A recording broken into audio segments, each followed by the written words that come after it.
Ladies and gentlemen, hello, and welcome to a very special episode of Sherm in the Booth. My name is Sherm. You guys are some true Chicagoans for coming out in January. It's snowing outside, it's freezing, and you're at the fucking club at 1 a.m. Boys with the bass, yeah, boys, bass. Who am I talking to right now? You're famous. Free food, free drinks, music, girls. Let's go. Do you like it? Cool. If you don't, goodbye. I'm missing the most important part. Boys with the bass,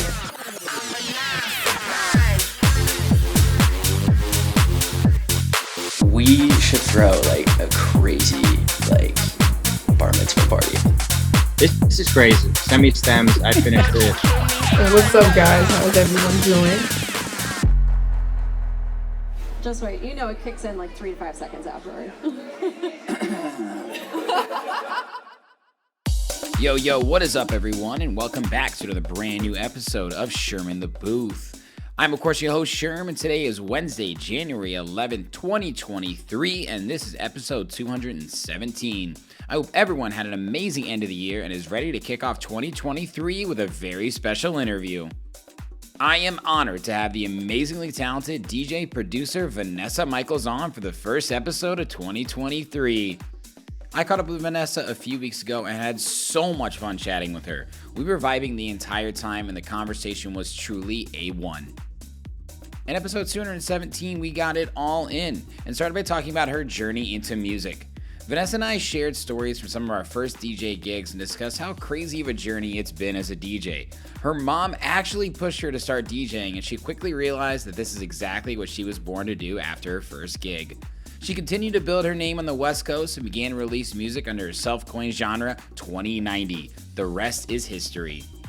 We of course talked about her discography, and it is dense, full of originals, remixes, collabs, and features that is truly and unapologetically her. Her sound is so unique and fuses genres effortlessly with each production. She gave us the backstory on tracks like Creme Brulet with Kaleena Zanders, The GOAT, her remix of Gallant's Weight in Gold, and how she produced the theme song for Dreamworks and Netflix show called KIPO and the Age of Wonderbeasts. She can do it all. One of the main reasons I wanted to talk to her is because I wanted to discuss her upcoming album called From Saturn. Venessa is set to release this later this month and recently put out the first single called Spirit of Mine featuring Luck. We went deep on the creative process she took while creating this album and the meaning behind the project. It was truly amazing to hear her talk about how it all came together and why she chose to create an album rather than blast out singles. I cannot wait to hear it. Did I mention she's also a super talented DJ and performer who's played at Coachella, Splash House, and toured across the country for years. I'm absolutely dying to see her. There wasn't a second of silence in this interview and the energy was on fire. We laughed, we cried, kinda not really, but we got real and above all had fun. Now, enough of me talking, let's get into it right now so you guys can hear her story for yourselves. This is episode 217 with Venessa Michaels. Ladies and gentlemen, hello, and welcome to Sherm in the motherfucking booth. And I'm saying motherfucking today because Venessa and I are already vibing. We got drinks. Cheers. Cheers, Sherm. Let's go. She's got a little Costco seltzer. I'm here promoting, well, I'd like to promote Lagunitas Disorderly Tea House. Spiked mixed berry alcoholic beverage that is so refreshing year-round all over the world. Year-round. Let's go. Like I said before, I was already sold, but he just sold it to me again. But, you know, we're sticking with the Kirkland. We're not mad at that. We're never mad at Costco.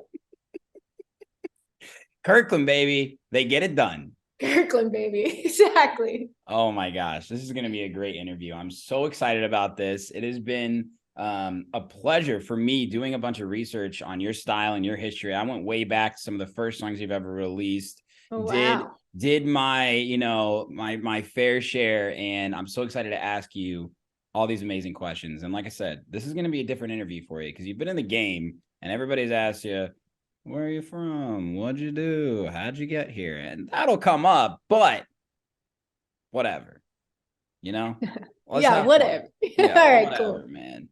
So Venessa, I want to ask you first and foremost, it's already December, which is crazy. And I feel like this year for DJs, anyone in the music industry was like gung-ho. It was so fast, explosions, like shows, releasing music, everybody's out and about again, and it just was like a lot.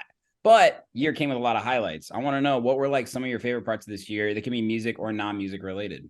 Wow. I mean, just to talk about that moment, like I feel like what happened was, well, obviously COVID happened and everyone was inside, and like, I feel like as a creative person in general, you get a little antsy when you can't do your thing. So like, I feel like, the Twitch world went up, internet streams, and then like people were so eager to see these shows that people were doing from their rooms or apartments. Like I was doing that. It was so fun. Like it was such an experience, but like the itch to get out there was just like intense. So now everyone's just like, let's go. And it's nice. It's nice to have a light back in I feel like entertainment in general. Like, it's nice to know people love to be entertained. Yeah, absolutely. We're still out here doing it. That's right. Yeah, but I mean, I had some pretty cool highlights. I think one of my favorite ones is getting like a last minute call to open a Sahara at Coachella, and I was already planning on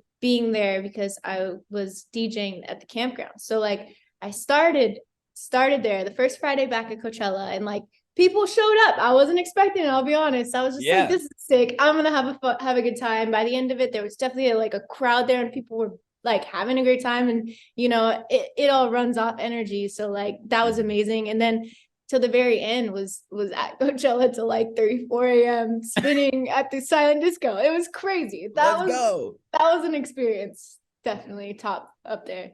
Holy shit. So tell me about that. You got called up like that next morning then? Okay. I got called like 2 days before from someone who works at Golden Voice. My friend Sabrina, actually, I've known her for years. She was like, hey, you're at Coachella this year, right? And I was like, yeah, I'm going to be there at the campground. She's like, do you want to open Sahara? Because we'd love you to play. And I was like, of course, obviously, yes, I'm there. So like, got another set together, just like was just so excited. And yeah, man, it was amazing. Holy shit. Yeah. I mean, that's bucket list stuff right there. 100%. I can say that. I've never been to Coachella. I really want to though. Nice, dude. You have to go. I mean, it is a bucket list festival. There's so much to love about it. It's a lot, but it's awesome. It's one of those where like, I don't know if you take on this. I know a lot of people do, where it's like, I don't want to go to that festival until I have the opportunity to play. But sometimes you like need to go to meet the people. There's like a fine line of balancing that, right? Yeah, I think it's also like just being inspired. Like there's so many amazing artists. Like I feel like when I attend like shows these days, I'm just like always inspired. I'm like, damn, I want to work on music. Like that's always what happens. I'm like, I gotta go. I love it here, but I gotta go. Yeah, that's awesome. That's very true. And I feel like Coachella, they don't like take chances because like they have so many talented artists that come, but they give a lot of opportunity to people that might not be the highest streaming artists in the world. Oh yeah. And obviously they have big names, but it's where you can discover a lot of new music.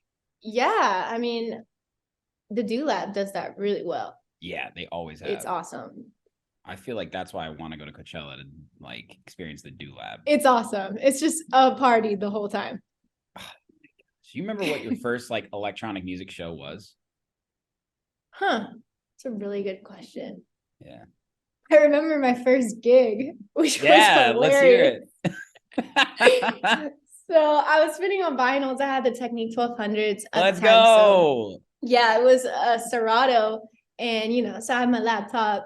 My mom pulled up. My friends pulled up. Like, I had family. Let's go. I had family and friends pull up. Like, it was hilarious. Like, looking back at it, I think about it sometimes. I'm like, what just happened? But it was so cool because I feel like there was so much love and support from the beginning. Like my mom was the reason why I even started DJing, believe it or not. Like I've always loved music, and she knew that. Like, I played a little bit of piano when I was younger, really fell in love with the classical guitar. And then like I've just always been obsessed with music. So my mom had a friend named DJ Diamond. Shout out to DJ Diamond, her friend. And she was like touring the world, like, playing shows, doing music. And she was like, why don't you try DJing? Like, you love music. You could be traveling all over the world. And like my first, instinct was like, Mom, I don't want to be a DJ. Like, what are you talking about? Not a lot of moms recommend that. I love it. And I wasn't, I just didn't know. And then, obviously tried it, fell in love. Like, moms know best. Let's just, Preach. throw that in there. And yeah, I fell in love. So yeah, that was my first show. I remember like the first song that got me into EDM, which is it's a cliche, but I was like, whoa. It was Heads Will Roll, the A-Track remix. Come on.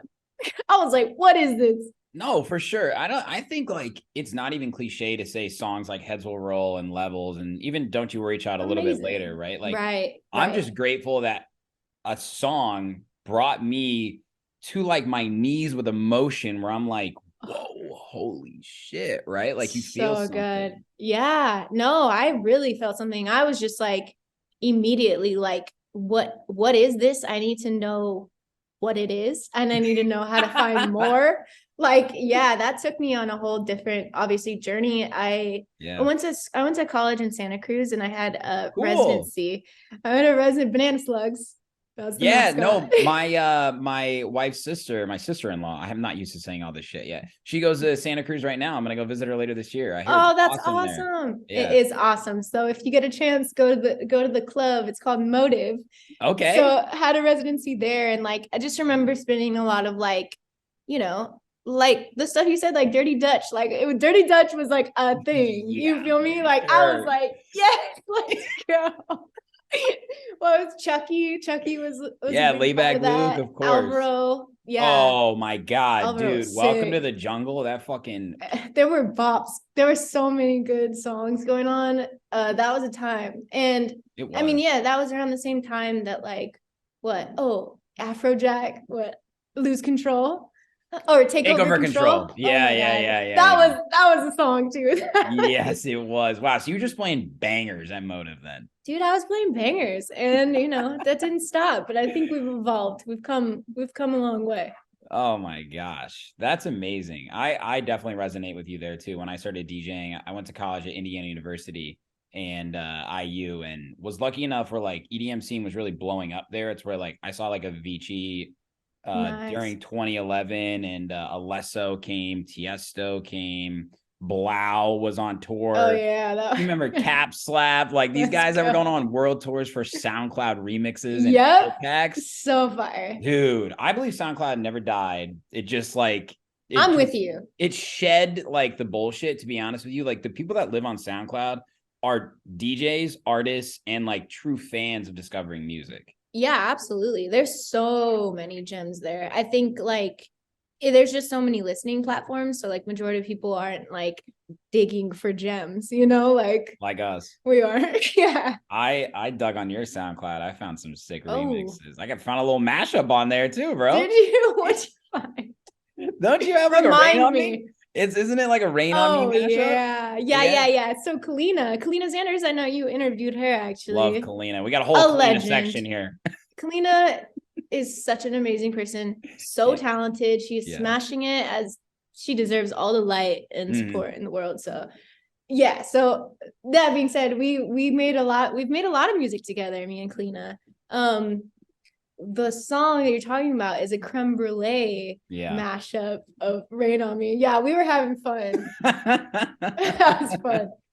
Yeah, man. It's so obvious to me with your music where it's like sometimes I feel like when I listen to music, I'm in that place where that producer might have been, or I'm taken to a place like whatever, that's the thing about music. Like it's hard to put into words. Mm-hmm. And with yours, I was just like, and I listened to your music before I heard how you define it.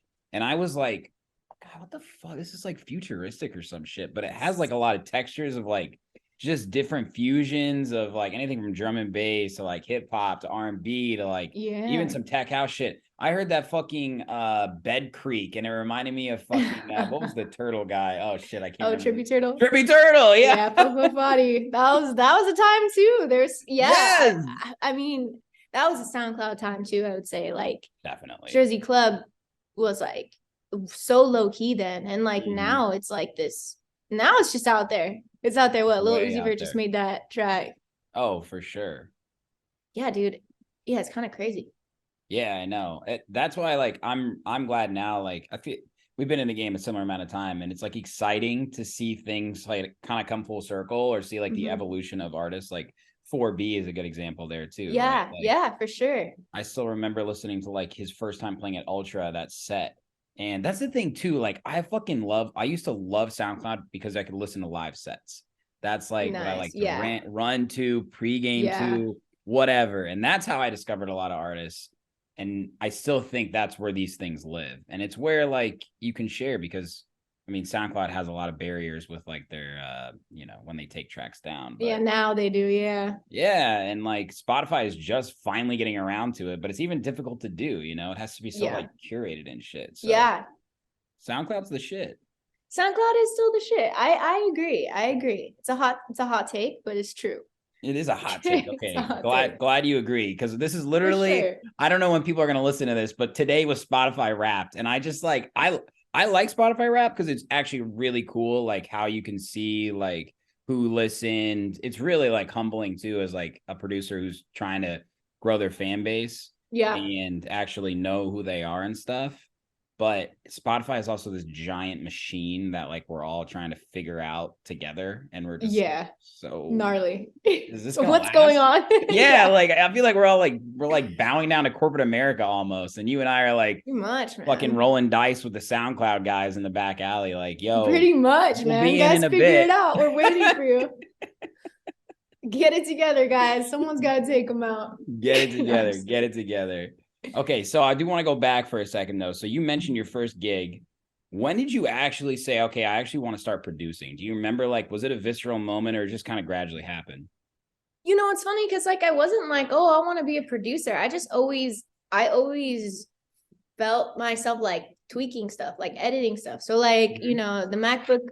the old MacBook, it was like a white one. I had that And one. it had GarageBand for the first time, I believe. I don't know if it's the first time, Yes. but it had GarageBand on it. And I just found myself like cutting stuff up and like editing it and, remixing, so to speak. And I was Yeah. just like, dabbling. It wasn't like, oh, I want to be a producer. I was just like, I'm having fun. And like, Mhm. I think that's where it always starts, is you're passionate about it. You love it, obsessed to a different level. It's like unexplainable, but like, yeah, I was doing that before I started DJing. Honestly, I was just like in my headphones, like, oh, this sounds cool with this. Wow. Yeah. And then a friend of mine gave me Logic because I don't know, somehow they knew he knew I was interested and was like, yo, you should use Logic. It's like an upgrade from GarageBand. I was like, all right, cool. Yeah. And then and then I was listening to like those songs that we talked about earlier, like, the Heads Roll, like the Afrojacks, I was like, I want to make stuff like this. Then I was just like inspired, I did start DJing, and then I took it a little more seriously. That doesn't mean I was any better. I think it takes a long time to get to a place of confidence in producing. Yeah. Which I'm very grateful that I got there. That's a journey in and of itself. It's a whole language. So you gotta go through the trenches with producing. You gotta fight your battles, so to speak, and whatever, come out on the other side. Yeah, it just took me a minute. I was producing, and then I was listening to all those like, new DJs. It was like whatever, the Alvaro's, Afrojacks, Zed. I think Zed was even doing stuff. Yeah. For sure. And I was just, trying it, seeing what was gonna happen, making drops. And I was like, okay, this is fun. This is cool. Yeah. And I wasn't even just doing that. I was doing everything. Like even now, like I just find myself making whatever comes, Mhm. Yeah, I don't know. That just came with so many years of just dabbling and being obsessed with music, Yeah.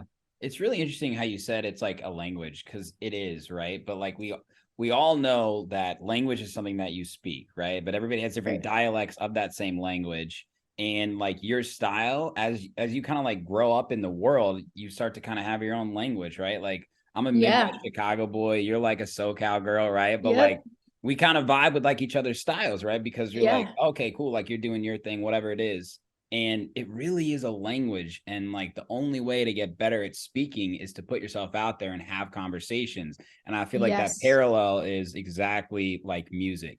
You have to work on it and you have to take chances. You have to go outside your comfort zone in order to grow. And like, that's the tough thing about being a producer, is because we're in art, right? This is subjective. So Yeah, absolutely. how I speak, how you produce, whatever you want to call it, is like something that you have to love unapologetically, like for yourself. Yes, absolutely. I love the way you put it. I mean, I always say this, and it is a universal language. So it's like you and I could speak the same language of producing, but be making totally different things and be like, and we could still appreciate what we're doing. It doesn't have to be like, or we don't, it's cool. Be like, all right, you keep doing you, I'll do me, whatever. That's dope. But we still can talk about it. And like, I think that's pretty cool. Yeah, for sure. And that's like my favorite part about DJing too, is like, just because maybe like it's not something I would produce or like be able to give you feedback on, or maybe even like sometimes, but I'm just like always interested in like learning what else is out there. And I feel like, dude, your genre 2090 is like, I felt pretty inspired today. Like I was working on a track yesterday and I kind of hit a wall with it. And then I was just re-listening to a lot of your music today. And I was like, damn, okay. Like your Weight in Gold remix, actually. I found that one and I was like, damn, like there's some elements in here, like not that I want to like incorporate, but that made my brain sort of. Oh yeah, that's like, good. No, it's good. I think that's really important. And honestly, I found myself listening to old stuff to be inspired, because sometimes that helps too. You'd be surprised, be like, oh, that's cool. And and I'm sure as a producer, like sometimes you come out of stuff and you're just like, damn, I forgot I made that, or I forgot how. Like a lot of the how is just like crazy. I mean, when you're so deep into working, creating, I don't know, I've always felt just like you're like a vessel for something else, it's bigger, it's energy, it's just like this, it's just an experience, and sometimes it's frustrating, sometimes you don't get it, but then when you're in a flow, like last week I was in a flow, I was like, oh my god, I made another one, and then today I'm like, the past couple of days I'm like, damn, all right, got to get that back. But it's like, it happens. It's just life, Oh my gosh, I know. And that's why I always like, you're so right. Like going back to those early days, no matter the quality of the track, I like really love seeing how far I've come, no matter how like short or far. And just to like, but that's the thing too, in the beginning days, I was just talking about that yesterday with my buddy. When you just like don't really care because you're having so much fun with it. Like you were talking about like Alvaro and like Tujamo and stuff. I remember when I first got Massive, I was like, I did like one synth melody and I was like, I'm fucking Hardwell right now. Yes. Yeah. When you like, found the preset things, you're like, I was like, this is tight. Holy, I'm giving myself chills thinking about this right now. I was literally like, I'm fucking Hardwell. This is insane. That's so funny. So like it's hard too when like this, like, of course it's our passion, but it's also like our career. Yes. So it's kind of hard sometimes when like, that's when I don't feel inspired, when I'm like, all right, I have this remix that I'm doing with a deadline or whatever it is, so it's like, you're constantly tiptoeing where I'm like, okay, I want to have fun in the studio today. I don't have any agenda. I'm not going to waste my time going for the right hi-hat or right kick. I'm just going to be creative. Right. So that's like what I always try and channel if I'm like just looking for a fresh start. That's great. I think that's a really good way to like attack it. Like it's you do have to attack it. Yeah. I mean, you have to go in with a certain mindset if you want to have fun, or you have to go in with a certain mindset if you need to get something done. But like those different intentions are going to come out differently, like everything is so different. You can make music in an infinite amount of ways. So it's kind of also cool to think of if you just like, I wonder how do I feel today? And how is that going to play out, So true. And that's why like you see the evolution of artists. And I always hate when people are like, oh, I want the old Dylan Francis is like the greatest example of this. Oh, true. Yep. That I miss the old Dylan Francis. Oh, like, I mean, no, that was a time, but that was a time, Like, that was a time. Like, dude, let the guy be himself, Yeah, 100%. I love artists like that because we all grow up. Like, I'm not the kid that was fucking building Legos. I am a little bit, but like I'm not building Legos anymore. But like that kid's still in me. So sometimes you just gotta. That's the thing too. You want the outside world to love and appreciate your music, but you also can't depend on them because there's no guarantees. But that's why it's fun too. Yeah, I agree. I mean, a lot of the stuff that I'm making now is really very different than the stuff I was making then, and I want it to be because it feels good for me. You know what I'm saying? And like I obviously I want it to feel good for other people too, but how is it going to be authentic if I'm forcing a feeling? You know what I'm saying? Or forcing a sound? Like it has to feel good to you to be authentic, and I think that's the key to anything. Just be yourself, man. Go have fun. Do cool shit. Was fucking some wise shit, Venessa. Oh, thanks. I love it. And just from talking to you right now and listening to your music, like you are your music, and I really love that about you. And like I said earlier, you've coined your own genre as 2090. How did that idea come about? Like, it's clearly you just like in the studio being yourself, but like, what's the story behind it? Yeah, I mean, originally, I mean, it's always been the same thing. I think 2090 has also evolved like with time. I think everything sometimes that just happens naturally, but yeah, I mean, I've always been inspired by that era, the 2000s, the 90s music, but also, there's 2090 is like a futuristic number. Like, it's not now, it's not then, it's here, right? So I just wanted it to be this like label and lifestyle, so to speak, where as people, I feel like we're always inspired by other things, like whether we accept it or not, like we see things and we're inspired, or the opposite, whatever.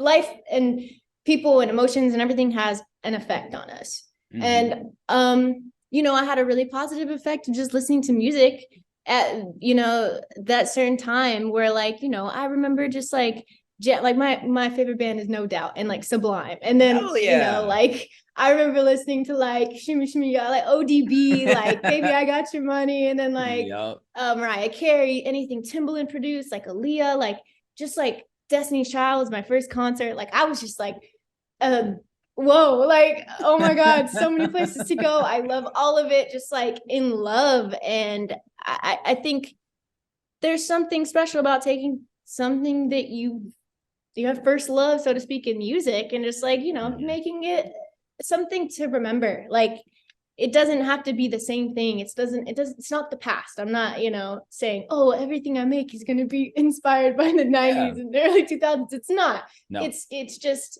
inspired by a feeling. So I think that's what it is. And like 2090, it's also, I am going to throw more events. I used to throw events for 2090, and like I want to throw more, and it's becoming more of like a worldwide like club music label. So it's just for like everything, shit that just feels good, and it's inclusive, and just it's a vibe. So bringing that back, you see that in the new year as well. Hell yeah. Wow, great explanation, dude. You're wiser than you know. Yeah. Are you sure it's not this? I'm just kidding. Let's I only had 2 sips. Let's do a cheers to 2090. Cheers. Thank you. So like I said, I went back. I stalked as far back as I could. This probably isn't your first track you ever released, but the first track I could find was Sexin' With My Ex with Tay Jasper. My God. All right, let's check out one of Vanessa Michael's first releases. This one's called Sexin' With My Ex featuring Tay Jasper. Tonight I'm sexing with my ex. I'ma do you right, sexing with my ex. Tonight I'm sexing with my ex. I'ma do you right, sexing with my ex. So let's work. You ain't gotta act brand new.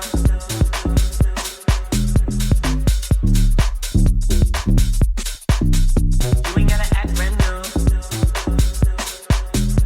Why we always fall for the same shit? More impressed by the glam and the famous. Yeah, you say you're gonna leave, but you can't quit. Tomorrow, you'll be right back complaining. Yeah, that's how it goes. In and out of love, we'll never know. No one ever does. I don't wanna hear about your intents. Just shut the fuck up and get this good.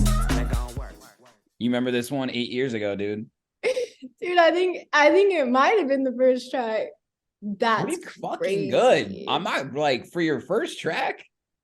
I mean, you were producing, but like, yeah. At the time too, I was working with like, so Tay Jasper, he goes by, I think just Jasper now, but yeah, awesome songwriter. you did a lot with them, few tracks. Yeah. Yeah.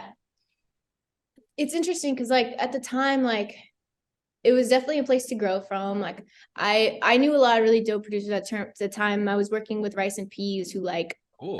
They're awesome. And Tay at the time, we were just always together. Like he took me on my first tour. Like, you know, from the studio, we ended up going on like a Rory Black tour. And that was before like Black popped off. So it was cool. Just like I was like, that was the first time I was DJing like for an artist. So yeah, that was really cool. Cause I'm just thinking back. So I'm like, wow. Right. Yeah, that was sick. That was cool. I learned a lot, and I feel like I've just learned so much since then. So that was a time. That was a time. There's a lot of times going on here. I see you, Sherm. I see what you're doing. I told you we're gonna go back in time, man. I know. I tiptoe the line of creepy and professional. But, no, I love it. I love it. Yeah, it's a really great track though. What I always do too is there'll be a cut and people can hear the song so they know what we're talking about. So now they're gonna understand when I say it's sick. It's got this bouncy bass. It's super groovy. And it just is like really cool because I feel like it's sort of the foundation of where you're at now. Like you build up upon, like I said earlier, right? Like when you were just having fun without any strings attached or expectations. Yes, definitely. It was very bouncy. It was a bouncy season. I was in a bouncy mode for sure. 8 years ago, dude. Yeah, very bouncy. 8 years ago, you were bouncing. Never stop bouncing. No, never stop bouncing. I love it. I love it. So I brought up the Gallant Weight and Gold remix. And I picked this one out too because you've done some remixes, not a ton though that I've seen. Yeah, not a ton. I mean, there's some other ones. There's like there's an Are You That Somebody remix that like did pretty well. Yeah. I think there's a Say My Name one. I did one with Moons, Killing You Softly. That one did well. Yeah, there was some cool ones. I definitely wanted to take like songs that I like loved and it was just like, let's make them new, you know? Like yeah, for sure. That's why I wanted to ask about it. Because there's a lot of young producers that watch a show and you know, there's always like the debate, like be original because that's what people can get on with, but also like the edits and the remixes are like what do well. Yeah, yeah. What's your process like when you're approaching a remix versus an original? All right, now that you've heard an original, I'm going to show you a remix. This one's Vanessa Michael's remix of Gallant's Weight in Gold.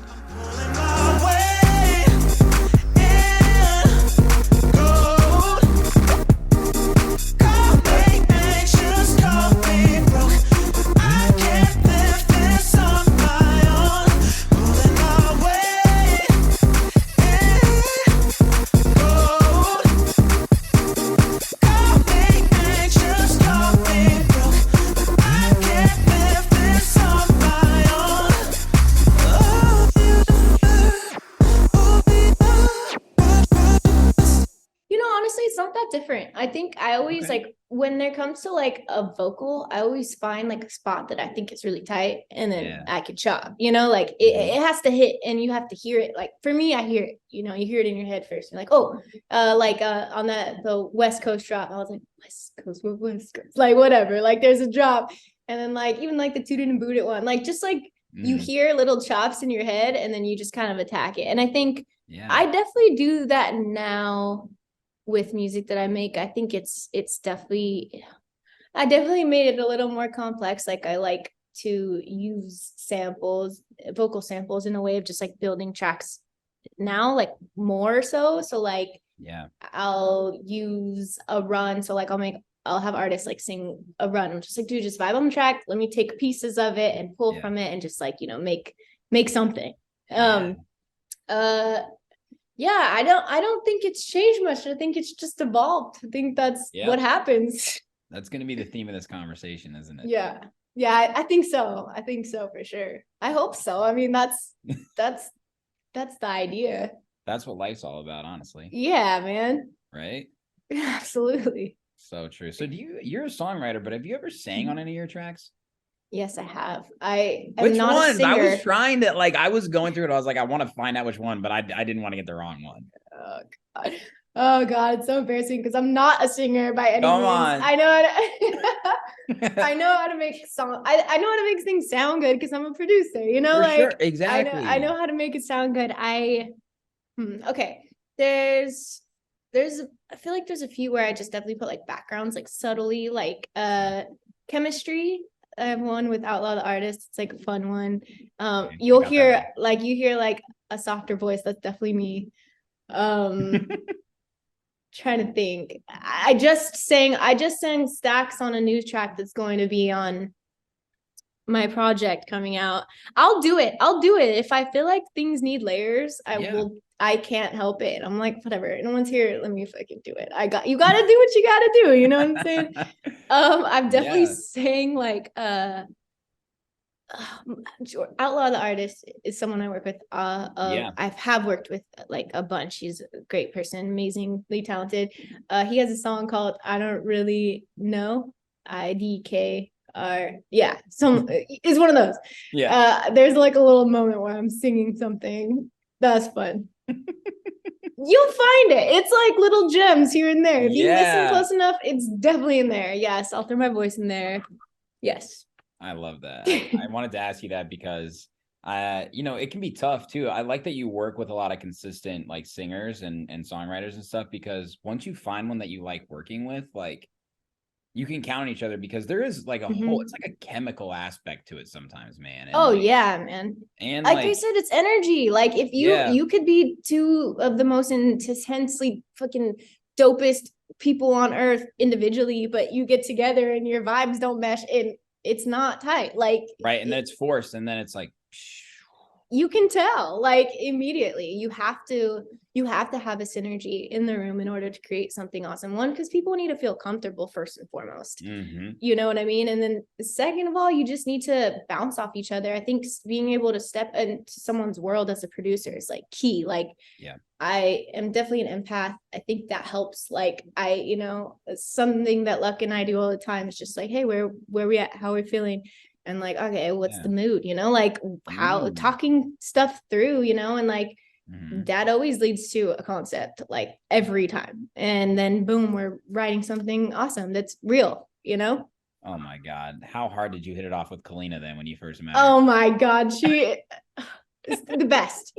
Literally the best. Like I only have great things to say about her. She's just so amazing and so talented, like beyond words. So proud of her. She's just like, she's been in the game, but she's having her moment. And I love that. Like, she was like, all right, like, fuck the rules. I'm going to be a DJ too. And I'm going to sing my music. Why the fuck not, dude? Dude, I'm like dying to see her more than ever, It's so perfect. It makes so much sense. And sometimes things just need to click for you in order for you to get to like a level of just like going. And it's oftentimes just you being like, you know what? I don't actually need to wait on myself or someone else. Like it's usually just like within you. Yes, we do need help, but it takes a village. But like sometimes it's just like, no, I can do this. Like I can learn the skill or I can figure it out and like just go. It's all good, man. I know. I'd love to see it. Like her and Annabelle and so many other DJs or female vocalists that are like, I've always known how to DJ, but now I'm going to put myself out there like that. And so I'm like, tight. Let's go. It's beautiful. Yeah. But I want to ask you about Creme Brulet, because it's probably, I think it's my second favorite Kaleena song. This song is truly impossible not to love. This one's called Creme Brulet by Kaleena Zanders and Venessa Michaels. I saw you in your cool caddy coupe. I don't know why I'm feeling for you. This ain't typical. Could you be my Romeo? Or do I stand alone? Could you be with me in the limelight? Or down low in the nighttime? Are you ready for this attention? This outside affection. I do what I want. I say what I want. Is this what you want? Or not? You hypnotize my mind vibe. You know it feels right. It feels right. Right. You hypnotize my mind vibe. I see it in your eyes. Yeah, I know you wanna cry. Yeah. 'Cause I'm that good. I'm that good. Yeah. I'm that good. I'm that good. I'm that good. I'm that good. Yeah. I'm that good. I'm that good. If I'm being honest, babe, I didn't mean to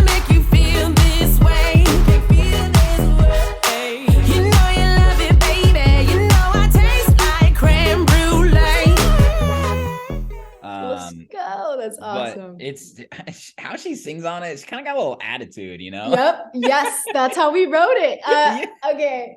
The cool thing about that song, which is my favorite thing about that song, is the first song we ever wrote together. So Wow. we met because I pretty sure, I don't know if she followed me on Twitter or something, or maybe I did, but I definitely DM'd her first and was like, hey, like I'd love to work with you, la da da, you know, like was Yeah. definitely giving like, you know, and then she came over, and I lived in West Hollywood at the time, and like in my room was where so much magic happened. Like so much music came from that room, like my studio room space. Absolutely. Like it really doesn't matter. Like, yeah, it's all about the vibes. Can you make it sound good? You don't have to have the best shit in the world. You just have to have great ideas. So yeah, we had fun, man. You can tell. Like you can hear it. It was the first song we wrote together. Dude, naming a track Creme Brulet, like yeah. You know you love it, baby. Come you know on, it ladies. tastes like creme brulee. Yeah, we were cracking I'm up. just that good. Like, yeah. Yeah, that's fun. That's a fun one. That's a fun one. I really like it. And you make such a great point too. I feel like it's definitely flipped around when like back in the 80s and 90s when like you saw like producers, like even rappers too, and like rock bands, like recording artists, you know, like you have to have the studio with 700 volume knobs and everything else. And nowadays it's like 17-year-old kid in his mom's basement out in the freaking burbs with like his rapper homie, and like they're putting out tracks and you're like, he's under a blanket, you know, like dude, there's no limits, man. Like you don't have to do that. And you're so right about the energy. I think it's come up so many times where people are like, yeah, I booked a studio space, we had it for like 4 hours and like it cost a lot of money and just it wasn't us. We were like, okay, we need to be professional about it, and it just didn't work. So it's like I always say, like if it isn't broke, don't fix it. Yeah, you can always upgrade it, but it doesn't mean you need to like change the whole entire thing. Like you know, like I don't think there's a right way. I think it's just there's a way for everyone. Like you know, like everyone has their own way of doing shit. Like whatever, you use Logic, I use Ableton, you use Pro Tools. Like it doesn't fucking matter. I'll never understand that, but like you know, it's just it's the concept of like, yeah, maybe someone needs the $10,000 Telefunky mic and I want it. I'm not gonna lie, like it's on the list. If anybody's got free studio space for us, we'll be there. Yeah, but like, do I need it? No, that's okay. No, you know. I love it, man. Shout out to Kaleena Zanders. Fucking love her. Yeah. Okay, cool. Next up, this is so dope. I haven't ever talked to someone that literally has created the theme song for a Dreamworks fucking Netflix show, dude. KIPO and the Age of Wonderbeasts. Which, yes, sir. Hey, this has 100% on Rotten Tomatoes. Did you know that? No, I didn't, but I'm not surprised because I watched the whole thing. It's very cute. 100%, and you made the theme song. That's tight. That's tight. That's tight. That's double tight, dude. Actually, singing on that too. Did you? I was just not the whole thing, just the intro. I wrote it. I wrote it and I wrote the lyrics because of I saw it. So it's a kids show, you know? Yeah. Yeah, so I wrote the demo. So like when I turned it in, it was like, so they approached you first, or how did that work? So I work with a publishing company. So like they basically have like my catalog of music and like we'll pitch it out, and then they'll also send me briefs and be like, hey, like Dreamworks is looking for a new theme song, here's a little brief. Like they don't tell you anything but like a couple of sentences, and they're like, figure it out, maybe give you a couple like references. So like I just, you know, I made it with the like just my own vision in mind. I'm like, all right, cool. I mean, like, you know, I got my guitar, I get my bass, like, you know, used a lot of real instruments, and then like, you know, just did a little thing. It was like a 30-second clip and turned it in. And then the way that they do it is it's blind. So like when the music supervisors, whoever's like listening to choose the theme song, there's no like name on it. So it's not like Calvin Harris, Diplo, like Vanessa Michaels. Like you can't see who did it, so you're not biased. So like when you listen to when you listen to all of it, the one that really fits is the one they're gonna pick. So they picked mine. And I was like, oh, that's tight. Like, that's really cool. And then actually made the full song later. So the show came out, the theme song happened, and then they're like, hey, we want to make a full version. And I was like, cool, can I take a stab at like the writing? Like I wanted, and they're like, yeah. So like I, sung it on my shirt. It's like, okay, watch the show. And then I was like, super cute. Let's see what they say. And then they loved it. The creator loved it. And they're like, oh yeah, it's awesome. But I think you have to be SAG in order to keep your voice on the track for some reason. Something along those lines. So they needed someone to sing it, which I'm cool with. Because again, I'm like, that's cool. I wanted to write it. That's what I did. But Right. they kept the intro like oohs, ahs. Like, so that was, that's me. And then there's this singer, Keely, who's awesome and sung that song, the rest of it. But yeah, that was amazing. That was amazing. Yeah. Very cool. That's something I always like, because there's a lot of artists I feel like that are like, okay, I'm gonna be a producer so I can be a global touring DJ, and that's how I'm gonna make my Yeah. money. I'm like, yo, like there's a Yeah. lot of other ways to actually like, Yes. make money, and I think it's hard because I doubt like, well, I mean, I guess I can ask you, did you produce that song just like any other song, sort of, right? Like it wasn't like, ooh, this would Yeah. be good for sync. You just made it. Oh, It's no, like, no, I like this. No, I did. So I got the brief that was like Dreamworks is looking for a song, and they gave me like a couple sentences, and then I was like, Yeah. okay, let me take a shot at it, like, Right. and I did feel like doing it. I was like, I'm gonna try it, Yeah. And then it was like months later where they were like, yo, we picked your track, congrats. And yeah, but I mean, I went about it in the same way. It was just like, Yeah. that was the mood I was feeling. I was like, I can make a cute little track right now. It's a vibe. Like it's got like electronic moments in it. It's really cool. It's just, Yeah. I love that. So all artists out there, don't feel like every piece of music that you make is only for one lane. That's like the point I'm trying to make here. Yes, no, that's big. That's something I really care about too. Like, Yeah. ooh, yeah, that's the thing. What's a good TV show or a movie without a good score, right? It's not. No, it's not. It's not. It's not. It's not. That's right. That's why we still go to the fucking movie theaters, man. Exactly. Dude, Right? the Nicole Kidman AMC, I would say that's the theme song at this point. God. Where is she from? What is that accent? I'll never know. I don't know. I've never Alien, checked. man. She's a fucking Yeah. alien. She's iconic. Love it. Okay, so one of the main reasons we're here to talk today is about your upcoming debut album, Sent from Saturn. Sir. You are sent from Saturn. That's exactly it. Thank you. I love it, man. From other places. It's awesome. And you mentioned Luck, someone who you've worked with a lot. She's so talented, but you put out Spirit of Mine, and it's the first release that you put out from the album, right? All right, let's check this one out together. It's called Spirit of Mine by Venessa Michaels featuring Luck, her first single off her debut album, Sent from Saturn. Your spirit on mine, your kissing mine, where you feel empty. Allow me to fill your space. I'll give you synergy, peace and uncertainty, if you allow me.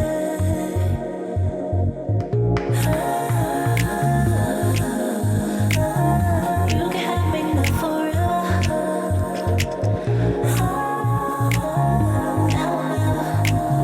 You can have me now forever. Just now and you can have me now forever. Now and you can have me now forever.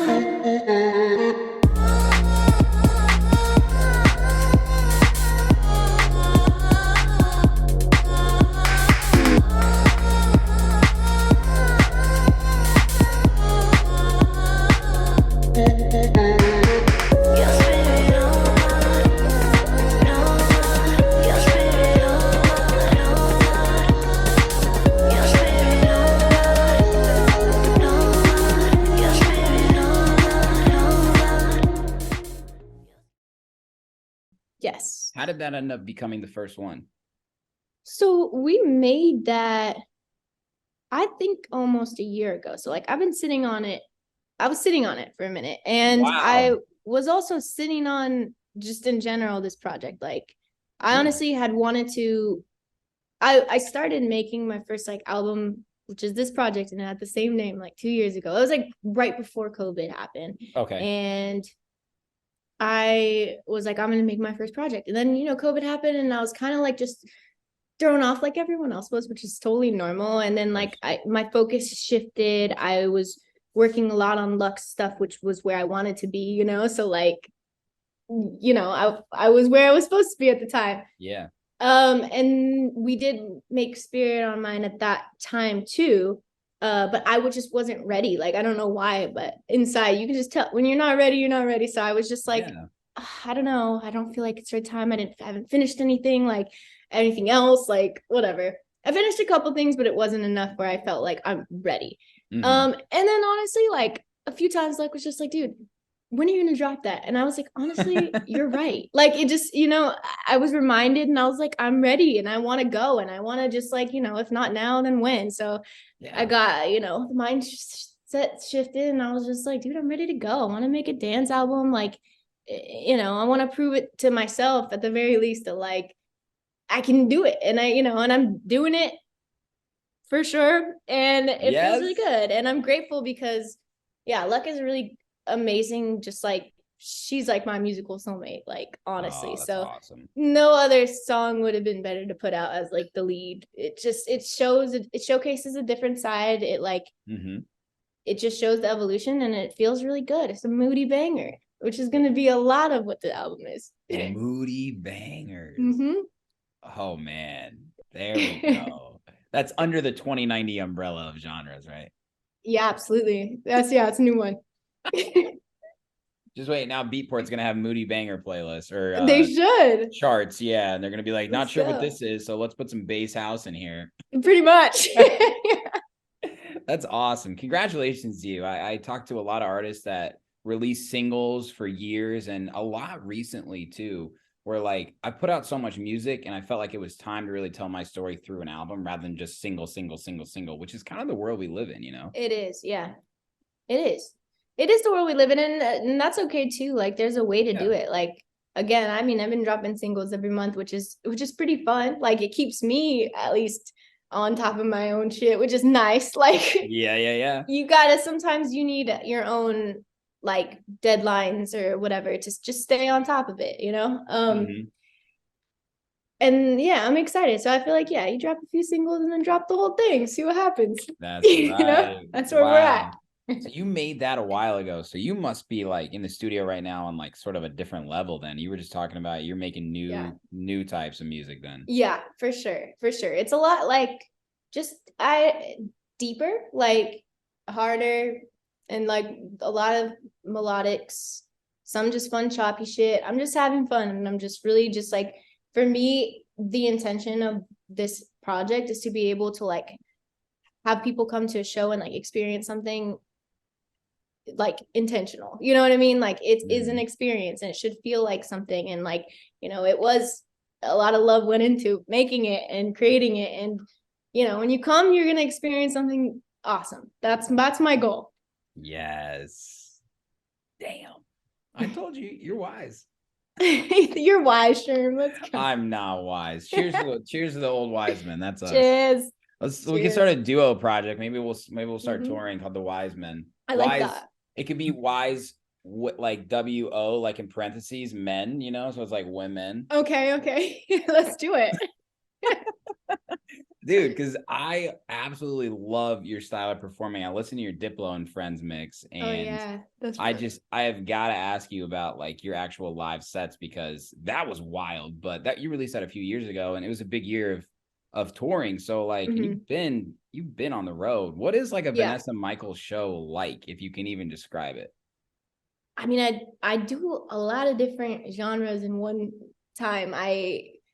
I learned like, you know, like I started mixing hip hop. So that's like quick mixing, you know? Yeah, me too, man. I cut my teeth as an open format DJ. And some of these house DJs now are like, damn, bro, like you mix that quickly, but clean. It's tight. I was like, you got it. That's so, you know, doing it right. So like, I just naturally just like, the goal is not to fit as many songs into a set, but the goal is to fit as many, like the ride. Like for me, it's like, okay, we start at a certain page and then we build up and then we might come down a little, but we're staying up here. And then, you know, we come back. Like it should be a journey. And I would say, I have a lot of fun. I usually in my sets, like I'll throw like hundreds of songs on a playlist, and in my head, like I'll show up and I'll be like, okay, what am I going to play first? Like I definitely feel out the vibe when I get to a gig, and I'll be like, all right, what does it feel like in here? And then I'll just, set the tone and just go. Really, really, that's what I'll do. Dude, there's something to be said about being able to read a crowd. And I think it's vital. It's really vital. It is. Like, I now have come to the point where, thankfully, like, I don't feel like I have to DJ all the time in order to continue to get my name out there. And, it's kind of weird when you pull your foot off the pedal for a little bit. That's like when the gigs start coming and you're like, damn it, like, what the hell? Of course. Right. Yeah. But it's always fun for me just to sort of like look around, see what works. And my advice to people is always like, you're never gonna be able to make everybody happy. In fact, you can't sell your music as good as somebody in the crowd with their friends. So if you see one person vibing to some Notorious B.I.G. remix and he's like singing all the words, you're like, all right, focus on you. Then you do a little ABBA over here and some chick is like getting all her girls going. And then you sort of put yourself in the middle there and then you find that direction. And that's why I love DJing, because it is always a challenge. Like if you want it to be, you can play it safe, but that's just not fun, right? Yeah, no, when you really got them, when it's like the end of the night and you're like, dude, I want to go home. So like, let me play something like low key just to calm them down, like that's how you know. That shit is fun. Yeah, DJ is the best. It really, really is. Like, there's nothing like it. It's just so much fun. For sure. So you went on tour with Party Favorite Cruella. You played at Coachella. You mentioned Splash House. You even threw a 2090 party with K Swiss at South by Southwest. So your resume is there. We're outside. Yeah, dude. I fucking love it, man. Congratulations to you on all your success. Do you remember though when like you were maybe on tour, like in the early days, you mentioned like that first tour that you went on where you were like, oh damn, yeah, I'm gonna do this. I want to be like a producer and like a touring DJ. Yeah, I mean, I think it happened really naturally. Like I wasn't, I really believe that like some things are just chosen for you. Like I have never had a plan B, and even if I have moments of just being like tired, like, because it happens, we all get fucking tired, and like this is not the easiest like world to pursue. It's probably one of the hardest, and there's a lot of ups and downs. I don't know. What was the question? I got caught up. I got lost in that thought. You did. I was watching you. I was like, where'd she go? I was like, this thought. Well, that's why it's called a dream job, right? Because like it is a dream and it's super hard to achieve. And it's like you compare yourself. I fortunately have been able to just like acknowledge sort of that ego. I had a really big like come to Jesus moment over the summer. I got married and I went on my honeymoon and I was sort of forced to take a break. And amazing, yeah. And like, because I'm always like, you always got to be putting out content, blah, blah, blah, blah, blah. And I was just like, whoa, like I felt myself be like, why aren't you working? I was like, I'm on my honeymoon, like I'm good, And I was reading the Avicii book, actually, Bring Him Up Again. And one of the things that was written about him was sort of acknowledging the ego. And ego actually isn't like you thinking you're better than everyone. It's that voice that's in your head that's saying what you've done in the past is not good enough. You need to focus on the future and what you're going to do, which skips living in the moment. And the present is called the present for a reason, right? And big bar. Yeah. Everything you're saying is resonates so deeply with me right now. Like, I think that's why I got lost in that thought. Cause I was like, I was right there with you. I was like, hold on, come back. I got you. I was like, yeah, thank you. I mean, yes, in so many ways, it's a dream job. Like, yes, everyone wants to fucking play Coachella. Like, of course. Duh.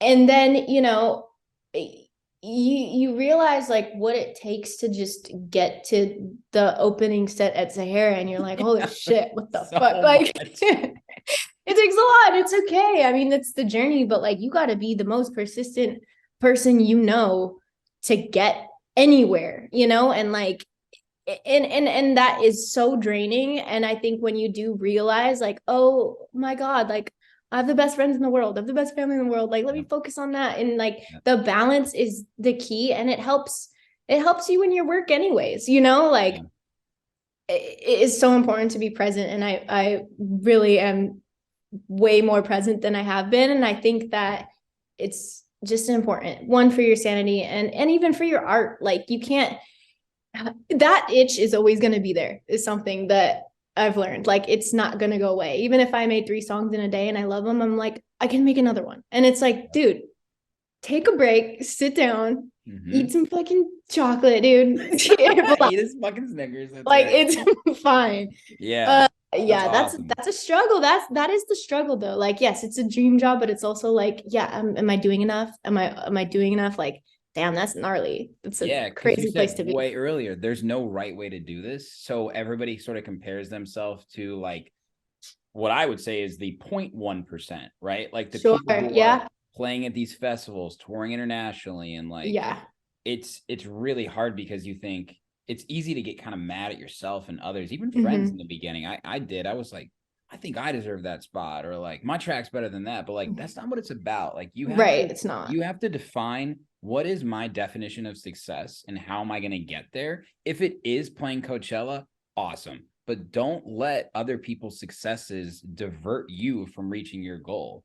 Yeah, I think that's like so well said. I think that's amazing. And like, you know, one of the reasons I even made this album was for myself, like to prove to myself, like, hey, just do it for you, you know, and it's okay. It's really not about like, am I trying to get the #1 album in the world? I'm not. I'm just like, I want to create something, and, you know, I did it, you know, and it's like, cool. Yes. And then there are different goals, you know, for me now. Like, I'm just like, okay, like I do want to score more things. Like I you know, there's, like you said, there's a million places that you could do well in, and like, you know, just thinking, I made some cool sample packs with Lander. You can find those, you know, made a little, there's like a chromatic plugin that they have, is super tight. I made that's like back to basics, little set. It's tight. So I'm working on stuff like that, and it's been fun. So, you know, you got to find the fun in it. You got to find the fun in it and stay there as much as you can.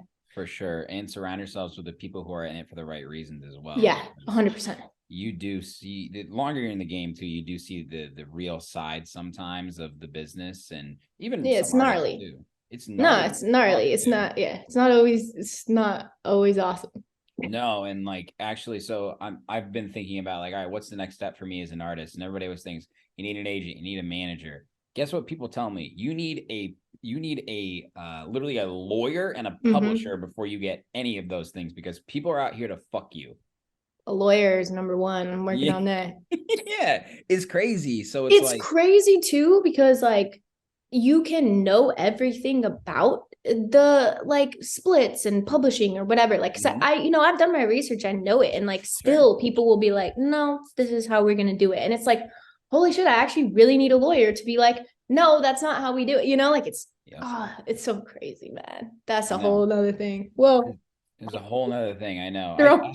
I should interview a music lawyer. That would be a good interview. Dude, that would be a great interview. There's a lawyer I follow on Twitter, and I'm always like, oh my God, I need this person to be my lawyer. What's his name? Adam something. Hold on, I'm gonna find him. I love the important people and serious and real people on Twitter. I'm like, this is what I'm on here for, not the fucking bullshit. Although Adam Friedman, dude, I want this guy to be my lawyer. I'm manifesting it, but you should interview him. He's always got he's got bars. Sounds like a fellow Jew. I'll get in with him. Let's go. Let's go. What up, Friedmeister? I love that though. Thanks for opening up and sharing there too, Venessa. I think it's something that everyone probably assumes, you know, that we have imposter syndrome, blah, blah, blah. But it's clear to me that like you're very happy with the path that you've taken, and you're just having a good fucking time, man. Yeah, now I am. That's right. You gotta get there. Yeah, you gotta do it. I appreciate it. It's been really nice talking to you, Sherm. I got one more question for you. Talk to me. What do you got next past the album? Where can we expect to see you?